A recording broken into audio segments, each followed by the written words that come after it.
Alright, hello everyone, my name is Cole, and this is the second video in the UP1 exam review videos.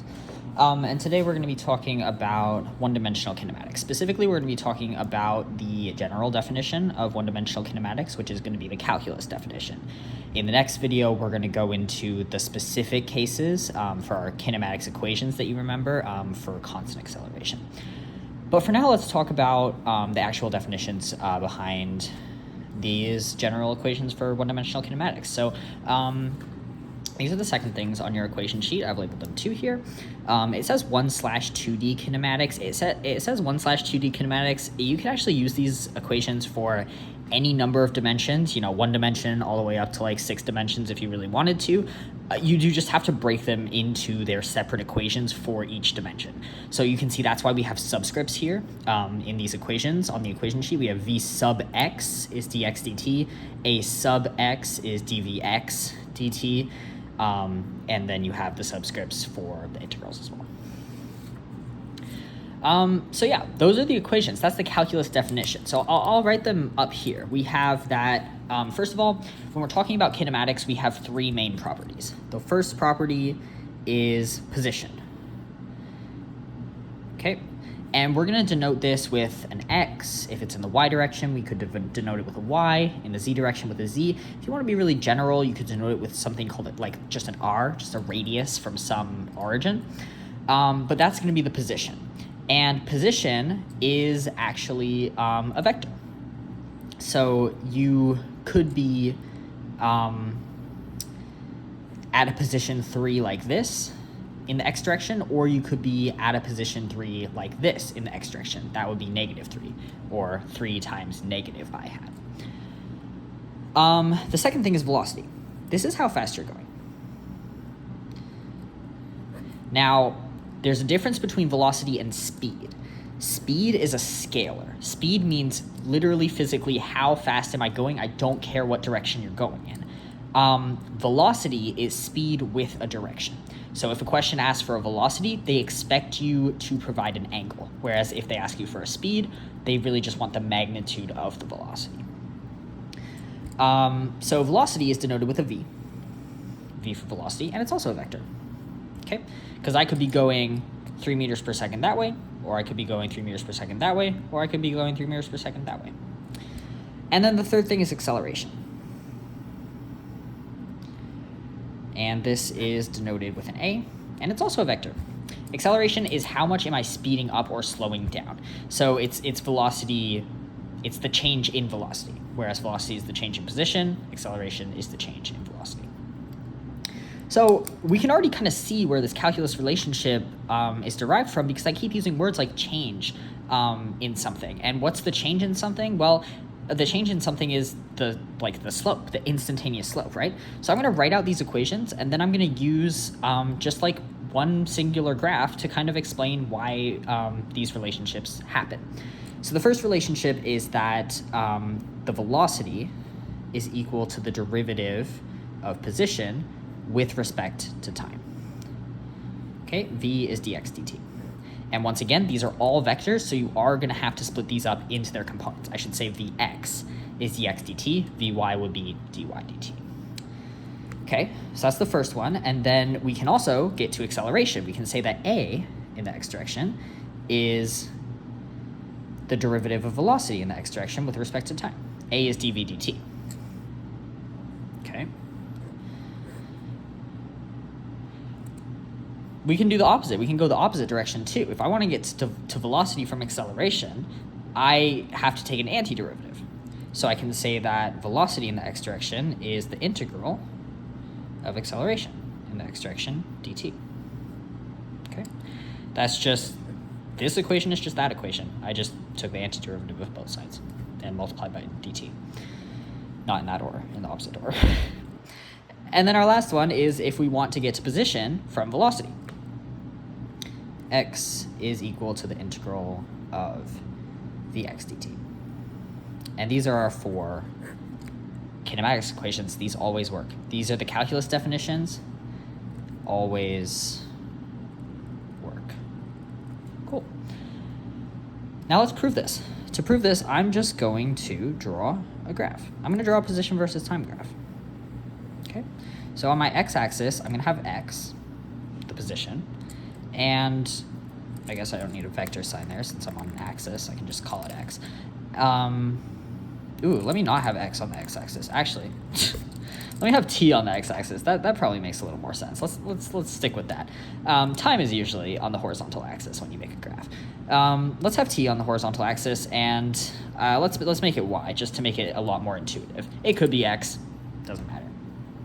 So once I have y versus t, I can draw some motion here. Let's draw a parabola. Let's imagine that I launch something from 0, and this is its position with respect to time. It's a parabola. Cool. Let's interpret this graph. Let's start with the first equation up here. We know that the velocity should be the derivative of this graph with respect to time. Well, what's dy dt? It's an instantaneous slope. If I want to find the velocity at this point, I can take the instantaneous slope, and that vector is my velocity vector. That's the direction and speed that I'm going at that point in time, right? If I call this t is equal to 1. Okay. This is v at 1 second. And that makes sense because of the definition of a slope. It makes sense with units, right? Because position is in units of length, usually meters, SI units.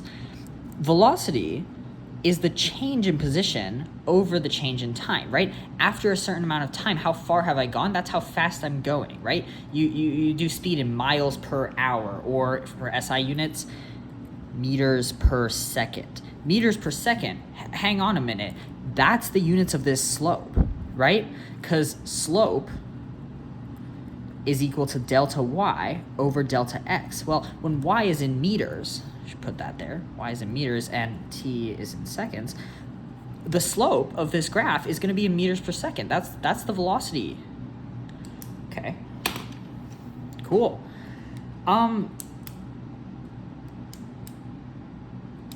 Now we can draw another graph. Let's draw a velocity versus time graph, and let's try to make it kind of accurate to like this graph, just for fun. I might mess it up. Vy. Okay. So I want to draw the velocity versus time graph for this graph up here. What am I going to do? Well, I'm going to look at this graph and I'm going to figure out some critical points regarding the velocity.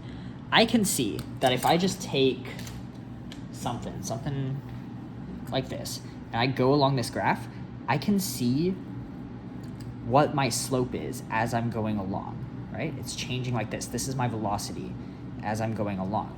Okay, well, the slope is equal to the velocity. So I can see that for everything up until I get to this point at the top, my velocity is a positive slope. I have a positive slope. It's pointing upwards. So the velocity is going to be positive. And then at this point, right here, the velocity is equal to 0 because the slope is 0. It's a local maximum. And then the velocity turns negative. So I'm going to try to represent that with my graph here. I'm going to say that I start out with some positive velocity. This is my initial velocity. And then as I'm going up this graph, my slope is actually getting smaller and smaller. So while my velocity remains positive, the magnitude of my velocity is becoming lesser and lesser. Okay? Kind of like that. And then eventually, I've drawn this a little bit poorly, but eventually at this point right here, let's label it. Let's say this is t is equal to 5 or something. Doesn't really matter.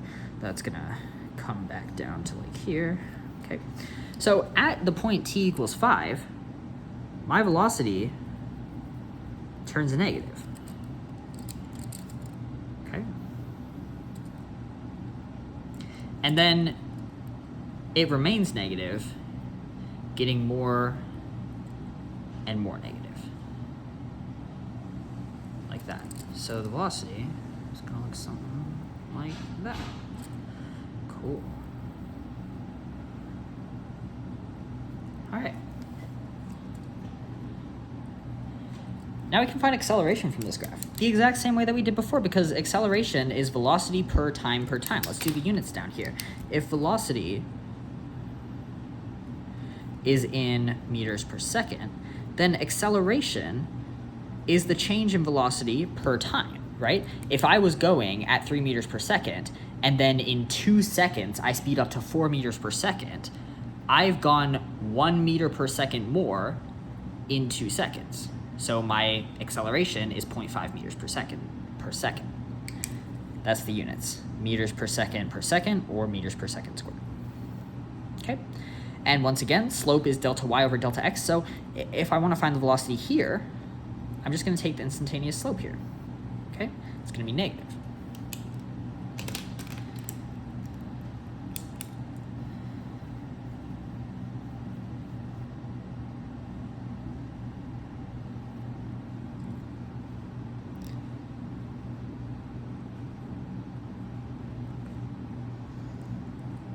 And we can see that the units work out, because if we take this velocity in meters per second, that y, and divide it by this delta x in seconds, we get meters per second squared. This is the calculus relation. This is why it's true. All you need to remember for the test, and actually you don't even need to remember because it's right there on your formula sheet, that's the fantastic thing about university physics, is this. Those are the equations that you need to remember.